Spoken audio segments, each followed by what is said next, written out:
Le CRAW et la Wallonie invités d'honneur en Flandre à Courtrai pour présenter cette dame, Louisa, une pomme de terre mise au point par le Centre Wallon de recherche agronomique. Son avantage, elle est plus résistante face au mildiou, une maladie qui peut ravager les cultures de patates. Hormis sa capacité de production qui est quand même de tout mon niveau, du niveau des meilleures variétés aujourd'hui, elle a en plus la caractéristique d'être résistante au mildiou, ce qui est un gros avantage quand on voit la pression sociale qu'on a aujourd'hui, la pression médiatique qui voudrait qu'on emploie évidemment beaucoup moins de phyto et ce qui est dans l'idée du temps et un peu la volonté de tous. Pour le mildiou, on pulvérise très régulièrement. Il faut que la culture soit protégée en permanente.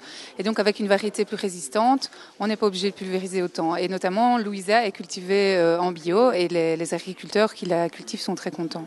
Cette variété elle va servir à la production de chips. Et donc, on a la chance d'avoir ici en Wallonie plusieurs entreprises de chips, mais une entreprise wallonne qui est basée à Moucron et qui va se charger de la transformation de nos pommes de terre wallonnes en chips. Énormément de fierté donc pour le CRAW pour ce lancement d'un nouveau fleuron wallon qui permettra entre autres de moins polluer et de cultiver local. C'est une variété vraiment belge et nous sommes une entreprise belge, une marque croquette, une marque belge.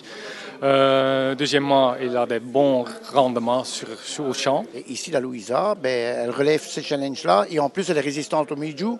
Donc elle la pulvérise beaucoup moins. La pomme de terre a été présentée officiellement aujourd'hui à la presse, mais elle est déjà cultivée dans nos contrées, dans le Hainaut notamment.